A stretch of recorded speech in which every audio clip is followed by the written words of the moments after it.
Salut à tous, on se retrouve aujourd'hui pour un nouveau test d'application. Je vais vous présenter aujourd'hui EZ Météo Widget, qui est donc, comme son nom l'indique, un widget, différents widgets en fait pour donc la météo. Alors, elle est vraiment très intéressante, je vous conseille vraiment de rester. Vous serez, d'après moi, conquis. Alors, elle possède une interface comme n'importe quelle application où on a vraiment beaucoup d'informations concernant la météo. Donc comme vous le voyez, on a donc évidemment la température, un petit logo qui indique le temps actuel avec un texte également qui l'accompagne. On a beaucoup d'informations telles l'humidité. Ici, vous avez la vitesse du vent, la direction, etc. Vous avez également comme plus de détails, la visibilité, la pression, le point de rosée, l'heure de lever et de coucher du soleil, etc. Vous avez également la possibilité, donc vous voyez tout en bas ici, il y a donc les prévisions pour une semaine. Et bien vous avez la possibilité en fait de simplement cliquer comme ceci ici. Et c'est un format 24 heures qui s'active, donc vous avez les prévisions pour les prochaines 24 heures. Alors, à noter déjà que cette application est encore en version bêta et donc elle est en train de se développer vraiment. Je la présente déjà parce qu'elle possède déjà largement assez de qualité pour vous convaincre. Donc n'hésitez pas. Alors sur le volet de gauche en swipant de cette manière, on a donc tout ce qui est ville, tout ce qui est localisation, etc. Vous pouvez ajouter le nombre de villes que vous avez envie.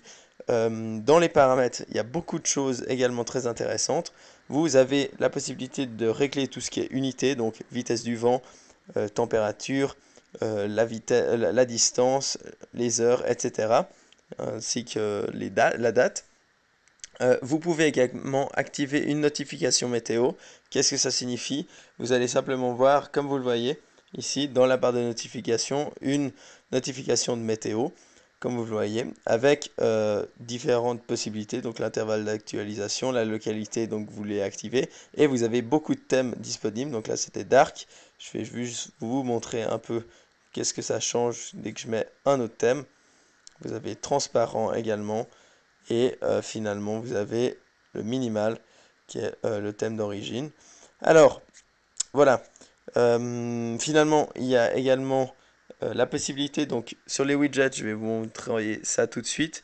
C'est des possibilités très intéressantes où en cliquant sur la montre sur le widget, eh bien, on peut choisir en fait par défaut l'application que ça va ouvrir, donc l'horloge de base, ou d'autres applications comme une application de tâches ici et Circle Alarm qui est en fait mon réveil, tout simplement. Et si on clique sur la date, eh bien là on peut choisir également l'application que ça va ouvrir.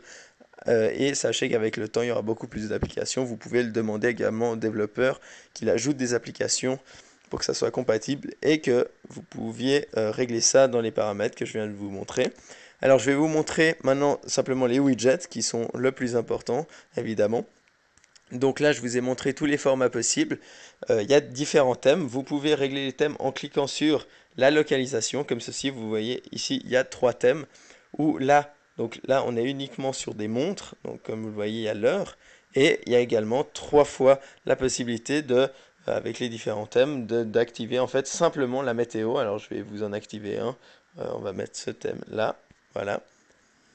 Et vous pouvez voir donc maintenant uniquement la météo, comme vous le voyez ici. Je vais juste régler ça pour vous présenter le reste.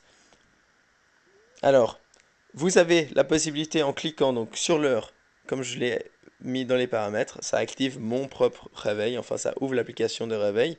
Si on clique sur la date, eh bien ça ouvre l'agenda.